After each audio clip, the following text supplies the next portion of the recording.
আসসালামু আলাইকুম। আজ আবারও আমরা ছোট, ছোট শব্দ দিয়ে সেন্টেন্স তৈরি করার চেষ্টা করব।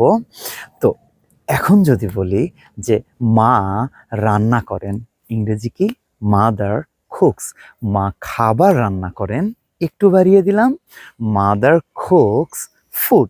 মা মজার খাবার রান্না করেন, মাদার কুকস ডেলিশিয়াস ফুড।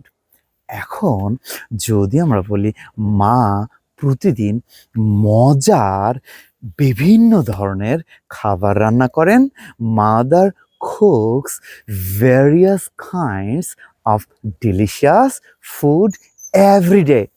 মা মজার মজার বিভিন্ন ধরনের খাবার রান্না করেন যা আমার খুব ভালো লাগে। Mother cooks various kinds of delicious food every day that I like a lot.